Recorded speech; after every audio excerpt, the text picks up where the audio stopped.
In 2009, a Japanese spacecraft orbiting the moon photographed something that shouldn't have been there. A perfectly dark, nearly circular hole punched straight down into the lunar surface, sitting quietly in a place humans had already walked. Not a crater, not a shadow, a hole with no visible bottom dropping into the moon itself. For years, nobody knew what it actually was, or how far down it went, or what might be waiting inside it. Then, 15 years later, scientists went back and looked at old data with new eyes, and what they found suggests the moon may be hiding something nobody expected. A hidden underground world of caves and tunnels right beneath the ground the Apollo astronauts once walked on. This is the story of how that hole was found, why it took so long to understand what it actually was, and why NASA now considers it one of the most important places on the entire moon. To understand why a single dark hole mattered so much, you first need to understand something about the moon that most people never think about. The moon looks like a dead, static rock, the same gray, cratered surface it's had for billions of years. But underneath that surface, it has a violent past. Billions of years ago, the moon was volcanically active, its interior still hot enough to push molten rock up through cracks in the crust. That lava didn't just erupt and disappear, it flowed in rivers across the lunar surface, the same way lava flows on Earth today in places like Hawaii. Here's the part that matters. When a river of lava flows for a long distance, its outer surface, the part exposed directly to open space, cools and hardens first, forming a solid crust. But underneath that hardened crust, the lava on the inside can still be flowing, still molten, still moving, insulated from the cold, by the very rock it just created. Eventually, when the eruption feeding it stops, the molten lava on the inside drains away, flowing further down the tube, or simply running out entirely, the way water leaves a hose the moment you shut off the tap. What's left behind is a hollow tunnel, a long, tube-shaped cave sealed by that hardened outer shell of rock, running underground exactly along the path the lava once carved for itself on its way downhill. Scientists call these lava tubes, and they exist all over Earth too, from the volcanic fields of Hawaii, where some tubes stretch for miles and are large enough to walk through standing upright, to lava fields in Iceland and the Canary Islands off the coast of Spain, where cave explorers have mapped and documented similar tunnels for decades. Earth's lava tubes give scientists a real physical reference point, a way of translating a strange radar signal from another world into something concrete and familiar. But Earth's tubes also come with a built-in limitation baked into every single one of them. Earth has strong gravity and constant geological activity, earthquakes, erosion, water, infiltration, all of which tend to break lava tubes apart, collapse their ceilings, or fill them in over time. Most of the lava tubes explored on Earth today are, geologically speaking, relatively young, simply because older ones rarely survive intact, long enough to be found. The moon has no such problem. On the moon, this process would have happened on a scale far larger than anything on Earth. Two things make lunar lava tubes potentially enormous compared to their earthly cousins. First, the moon's gravity is only about a sixth of Earth's, meaning a hollow underground roof that would collapse under its own weight. Here it could stay standing there almost indefinitely, with far less force constantly trying to crush it flat. Second, ancient lunar eruptions weren't small, occasional trickles. Some of the lava flows that shape the moon's dark, flat plains, the same Maria you can see with your own eyes on a clear night, are thought to have involved massive volumes of molten rock moving over long distances, exactly the kind of eruption that builds long, wide, structurally stable tunnels rather than small, fragile ones. Put those two factors together, and some planetary scientists have floated a genuinely staggering possibility. Lunar lava tubes fit an entire underground city inside a single tunnel, if such a structure survived intact, all the way from formation to today. For decades, that idea stayed exactly where you'd expect it to stay, in the realm of theory, sketched out in planetary science papers, debated at conferences, but never actually proven to exist. Proving it meant finding a way to look at something no camera could ever photograph. Then came the hole. The spacecraft that photographed it was Japan's Kaguya orbiter, and the hole it found sat inside a region called Mare Tranquilitatis, the Sea of Tranquility, a name that should sound familiar. It's the same stretch of the moon where Apollo 11 touched down in 1969, less than 250 miles from the very spot where Neil Armstrong and Buzz Aldrin left the first human footprints on another world. Scientists call what Kaguya found a pit, and it's not alone. Since that first discovery, researchers have cataloged more than 200 similar pits scattered across the lunar surface, dark, roughly circular openings that appear to drop straight down into darkness. But knowing a hole exists is very different from knowing what's actually inside it. A pit could simply be a dead end, a shallow depression with solid rock at the bottom. Or it could be something else entirely, an opening, a doorway, into something much larger hidden underneath. The Mare Tranquilitatis pit itself is genuinely dramatic just on its own terms, before anyone even gets to the question of what lies beneath it. Later measurements refined its shape considerably.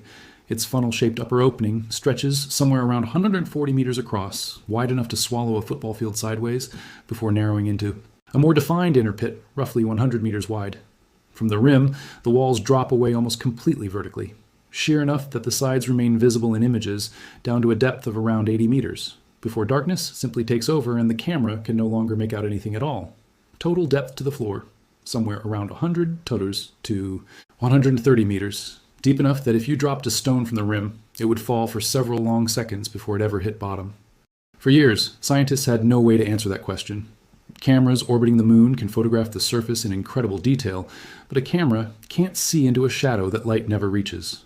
Whatever was sitting at the bottom of that pit remained invisible, hidden in permanent darkness, completely out of reach of every instrument orbiting overhead. That changed because of an old dataset almost nobody thought to revisit. Back in 2010, an instrument called Mini-RF, riding aboard NASA's Lunar Reconnaissance Orbiter, had pointed a radar beam directly down into the Mare Tranquilitatis pit. Unlike a camera, radar doesn't need visible light. It sends its own signal down, in this case, microwave radiation, and listens carefully for how that signal bounces back, timing the echo and measuring how its properties change along the way. Because radio waves at this wavelength can travel through darkness and even through certain kinds of loose material, this technique can effectively see into places that would leave any ordinary photograph completely black. But raw radar data is not a picture. It's a dense, technical stream of measurements, the kind of data set that requires exactly the right processing method and exactly the right question in mind before it gives up anything useful. That data sat in an archive for well over a decade, technically available to anyone who wanted it, but never fully analyzed with the tools and questions researchers would eventually bring to it. In 2024, an international team led by scientists at the University of Trento in Italy went back through that old radar data and found something extraordinary buried inside it. A portion of the radar signal wasn't simply bouncing off the floor of the pit. It was reflecting off something further down, something consistent with an open, hollow cave conduit, stretching for tens of meters underground, extending out beneath the visible edge of the pit itself. For the very first time, using real physical evidence rather than theoretical modeling, scientists could say with confidence that the moon really does have accessible caves hidden beneath its surface. 50 years of theory had just been directly confirmed. One of the researchers behind the discovery described finding an actual front door into the moon's subsurface, a way in, sitting right there in a place humans had already visited generations earlier, without ever knowing what was underneath their own boots. Picture what that means physically. The pit itself plunges roughly 100 meters down, deep enough to swallow a 30-story building. Partway down, the radar data suggests the floor doesn't simply stop. It opens sideways, into a cave conduit tens of meters wide, a lightless tunnel curving away beneath solid lunar rock, exactly the shape you'd expect if an ancient river of lava had drained away and left its hardened outer shell standing empty behind it. And this pit isn't even the strongest evidence for lunar tunnels. In a separate region called the Marios Hills, a volcanic field dotted with domes and rills that mark it as one of the most geologically active-looking areas the moon has to offer.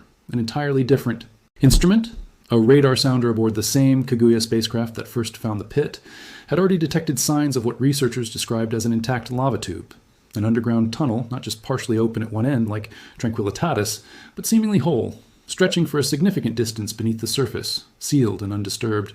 Since it formed billions of years ago, some estimates built from that Marius Hills data suggest a tunnel there could run for many kilometers, far longer than researchers have been able to confirm at any single site so far.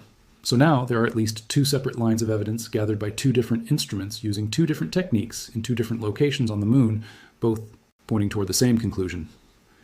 Researchers involved in this work have gone on record saying there are likely hundreds of caves scattered across the moon, and that the Tranquilitatis pit is simply the most striking, most clearly confirmed example found so far, hidden underneath the gray cratered surface that every human being has, stared up at their entire life. There may be an entire hidden layer of caves and tunnels, some collapsed and partially open like Tranquilitatis, some possibly still fully sealed and intact like Marius Hills, waiting in total darkness for someone or something to finally go inside.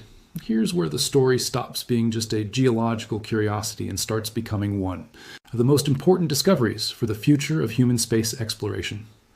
The surface of the moon is, in blunt terms, a terrible place to try to live. With essentially no atmosphere to shield it, the lunar surface bakes under direct sunlight, during the 2-week lunar day, then plunges into brutal cold during the 2-week lunar night. A temperature swing that can span several hundred degrees between its hottest and coldest extremes.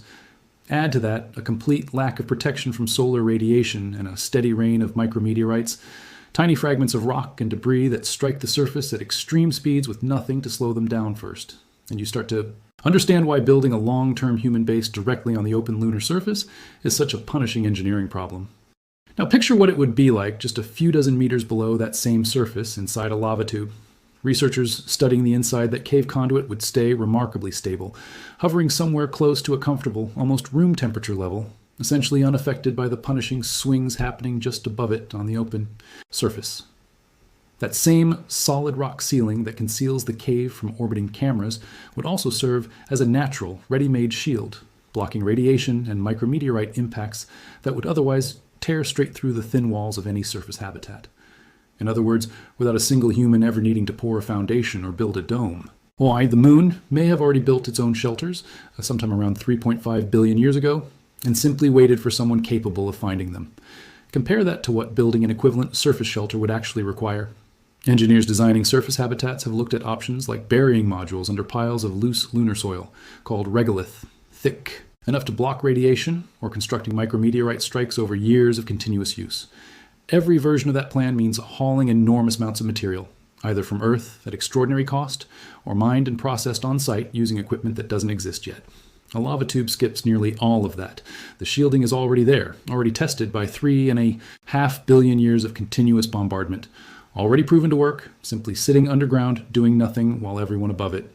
It would still need power, air, and a way in and out that doesn't just involve rappelling down a sheer 100-meter cliff, but the single hardest part of building a shelter on another world, the shelter itself, may have already been solved before humans even existed to need it. That's exactly why space agencies have started paying very close attention to pits like this one. NASA and other agencies studying future lunar bases have specifically flagged the Mare Tranquilitatis pit as a serious candidate site, a location worth strong consideration for exactly the kind of long are ultimately working toward. Scientists studying the site describe it as one of the most promising locations detected so far out of the more than 200 known lunar pits, precisely because the radar evidence at this particular site is so much stronger and more direct than anywhere else. But here's the catch, and it's worth sitting with for a moment, because it's the part that keeps this story genuinely open instead of already finished. Nobody has actually been inside this cave.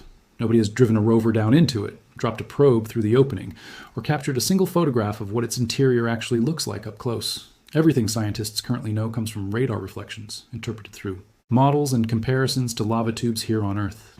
It's powerful, credible evidence. It is not the same thing as having actually seen it. Some scientists who study these pits have offered their best guess at what the inside might eventually look like, based on how lava tubes behave on Earth. Likely smooth, curving walls shaped by molten rock as it once flowed and hardened. Possibly strange. Dripping rock formations called lava sickles, mineral deposits left behind the same way stalactites form in caves here on Earth, except frozen in place by cooling lava instead of dripping water. Almost certainly pitch dark throughout most of its length, except right near the entrance where a narrow shaft of harsh, unfiltered sunlight would spill down from the pit above and reflect faintly off a floor covered in loose rock and rubble. That description is an educated, scientifically grounded guess. It is still, technically, a guess. Confirming any of it will require something far more ambitious than an orbiter and a radar signal. It will likely require sending an actual robot down through the opening, rappelling, or lowering some kind of probe past the overhanging walls and into the darkness below. An engineering challenge nobody has ever attempted on another world. Multiple space agencies and research groups have already begun sketching out concepts for exactly this kind of mission, some involving small, specialized rovers designed to survive. A controlled descent into a lunar pit, others involving probes that could be lowered on a tether, sending back the first real images and physical measurements of a lunar cave interior. Some of these mission concepts read almost like science fiction, at least for now. One proposal envisions a small, disc-shaped rover that would free-fall down through the opening of a pit, tumbling through the drop before a set of wheels and thrusters help it stabilize and continue exploring once it lands. Other concepts favor a more cautious approach, lowering a small probe on a cable from a lander parked carefully at the pit's edge, feeding it down slowly enough to map the walls and interior in detail before anything touches the floor. Both approaches share the same basic problem: Nobody has ever tried to land, drop, or lower anything into a 100-meter vertical shaft on another world, and every part of the descent, from the moment contact is lost with direct sunlight, to the moment a signal has to somehow make it back up through solid rock to an antenna on the surface, is its own unsolved engineering puzzle.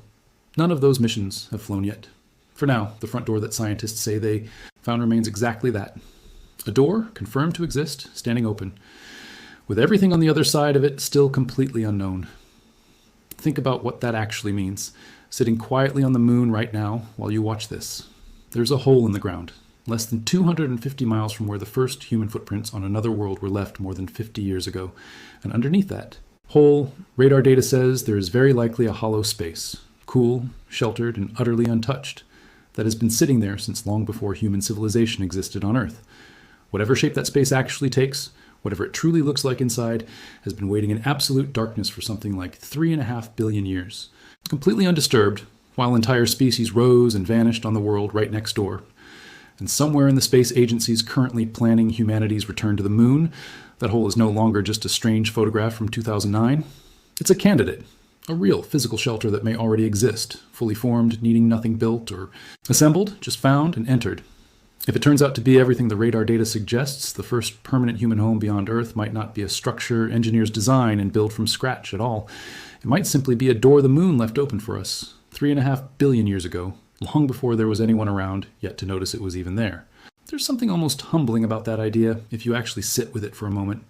Every other frontier humans have ever settled, from remote islands to the poles of our own planet, still required building something from scratch the moment people arrived, some kind of shelter assembled from materials carried in or gathered on site. The moon may be offering something different, shelter that predates the species trying to use it by billions of years, carved not by any hand, but by nothing more than heat, gravity, and time, then simply left standing, sealed and waiting, through more than 3 billion years of silence, meteor strikes, and slow, grinding erosion, until a species finally evolved on the world next door that was curious enough and capable enough to come looking. So here's the real question this leaves behind. Apollo astronauts walked within a couple hundred miles of that opening, decades before anyone even knew to look for it. Kaguya photographed it in 2009, and it still took 15 more years for anyone to prove. What was actually hiding underneath? If discoveries like this can sit quietly in the data for over a decade before anyone notices what they're actually looking at, what else might already be sitting there, hidden in plain sight, in images and radar scans humanity has already collected, just waiting for the right person to look again and finally ask the right question?